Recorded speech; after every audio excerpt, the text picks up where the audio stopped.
Selamat tahun baru 2021. Sudah siapkah berburu cuan pada tahun ini? Dan menurut astrologi China, tahun 2021 adalah tahunnya show kerbau logam. Artinya ini Qin Yu He Sui. Nah, menariknya kerbau logam ini tidak asing. Jadi identik gitu ya dengan patung kerabat spesiesnya The Charging Bull di New York, Amerika Serikat yang merupakan ikonnya pasar modal dunia. Lantas seperti apa sih ramalannya? Apakah tahun 2021 ini waktunya bullish market? Selengkapnya kami ulas dalam Meraup Cuan di tahun kerbau logam.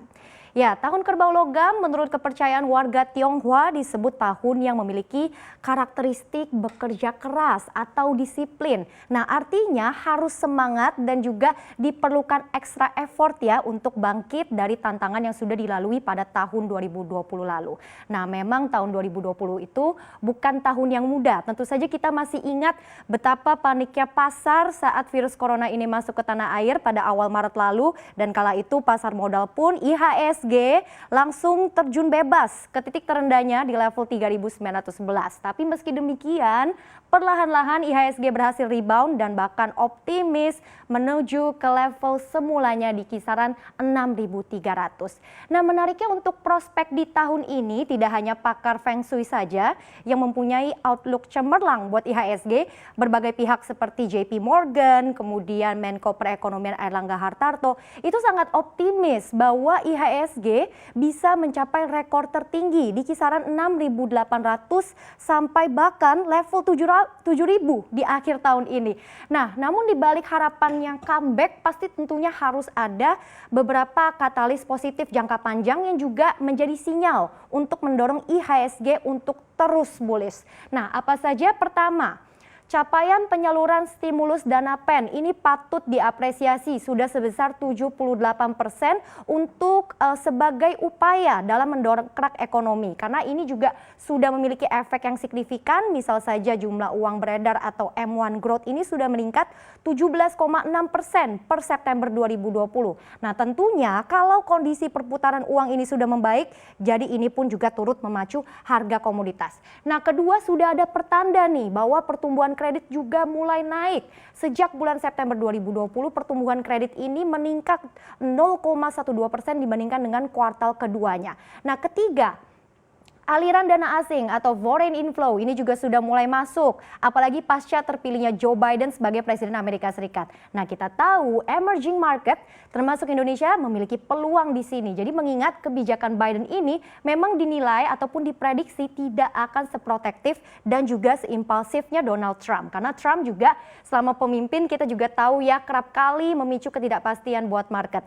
Nah, kemudian lebih lanjut kalau kita pantau lagi penguatan rupiah ya, lalu juga ada optimisme distribusi vaksin COVID-19. Nah, lalu pertanyaan selanjutnya, selain outlook positif soal ekonomi di tahun ini, apa saja sih sektor-sektor yang dinilai paling cuan? Dan tentunya kami tidak akan sajikan menurut ramalan secara astrologi China saja, tapi juga mengacu dari pergerakan sahamnya dan juga berbagai sentimen fundamentalnya. Seperti apa kita akan lihat. Nah, sektor pertama yang dipandang bakal kinclong banget pada tahun kerbau logam adalah sektor pertambangan, utamanya yang bergerak sesuai dengan unsur logam seperti emas, nikel, kemudian juga timah. Nah, untuk harga safe haven emas memang sudah terpantau terus berkilau sejak timbulnya ketidakpastian ekonomi pada tahun lalu. Bahkan sampai awal tahun 2021, harganya ini sudah menembus di atas level psikologis $1.900 per troy ounce. Nah, lebih lanjut bagaimana dengan emiten yang bergerak di tambang emas seperti contohnya Antam. Nah, hingga sesi pertama perdagangan hari ini secara year to date, harga saham Antam sudah meroket 189,17%. Nah, harga Antam ini bahkan sudah bangkit dari kejatuhan pas market crash di bulan Maret lalu dari level 347 dan terus bergerak bullish hingga akhir tahun 2020 sampai sekarang.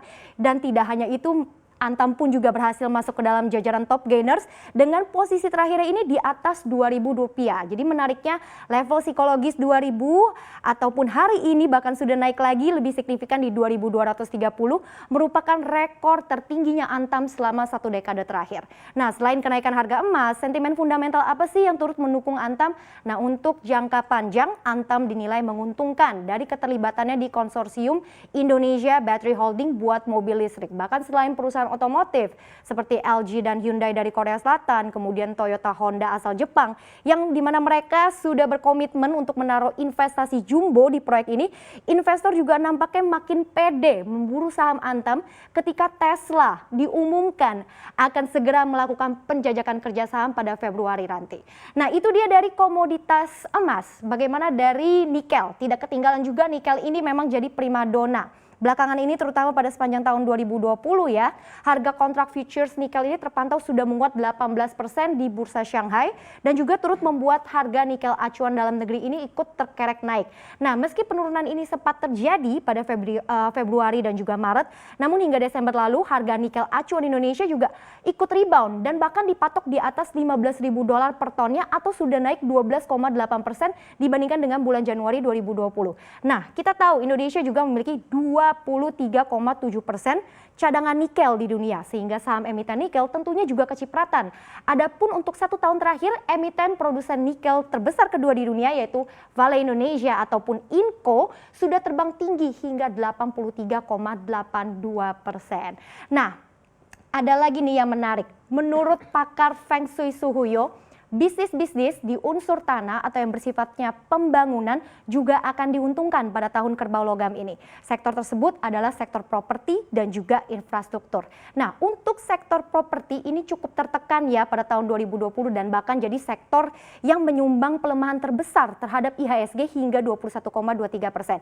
Nah, sebenarnya sudah ada berbagai upaya dari pemerintah untuk membantu sektor properti dengan adanya stimulus melalui anggaran PEN yang ditempatkan di kredit kepemilikan rumah, dan juga ada lagi di era suku bunga rendah saat ini memang ada harapan bisa jadi momen nih buat menggairahkan minat masyarakat terhadap kredit properti. Dan menurut analis dari dukungan katalis ini, sebenarnya kalau berkaca dari preferensi masyarakat Indonesia yang lebih menyukai kepemilikan landed house atau rumah tapak dengan harga yang memang cenderung menyasar pasar middle income hingga middle income low, atau artinya harga yang cukup terjangkau. Nah, ini berarti ada terbuka peluang bagi emiten properti, salah satunya Bumi Serpong Damai, karena mengingat emiten ini memiliki portfolio landed house. Nah, seperti apa sih performa BSDE secara year to date? Meski BSDE ini hanya mencatatkan kenaikan dari koreksinya sekitar 5,74%, namun untuk periode 1 bulan BSDE ini sudah menguat lebih dari 20%. Nah, bergeser ke sektor dari unsur tanah lainnya yaitu konstruksi. Nah, kalau dari sektor ini memang sudah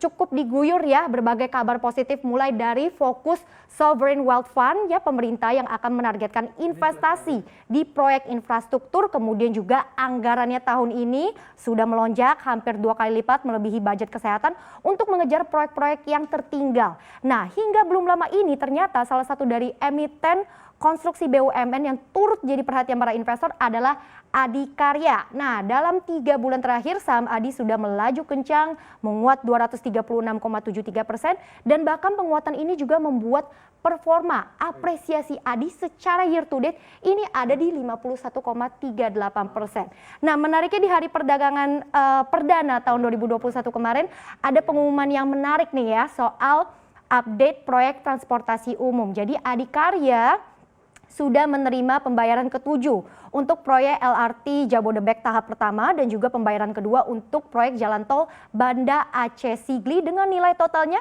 cukup drastis, cukup fantastis maksud saya, sebesar 1,6 triliun rupiah. Nah, hingga 11 Desember 2020 juga dilaporkan progres pelaksanaan pembangunan LRT Jabodebek tahap pertama ini sudah mencapai 80,7%, sedangkan progres jalan tol Banda Aceh Sigli ini sudah mencapai 61,9% per 25 November lalu. Nah, itu dia ya sektor-sektor sesuai dengan karakteristik dan unsur di tahun kerbau logam yang juga diprediksi akan membawa cuan. Tapi disclaimer pilihan dalam berinvestasi ada di tangan Anda, karena tetap yang namanya cuan itu tergantung seberapa lihai strateginya. Jangan lupa manage sesuai profil resiko Anda, bekali dengan ilmu fundamental dan teknikal, ingat set targetnya dan lakukan diversifikasi.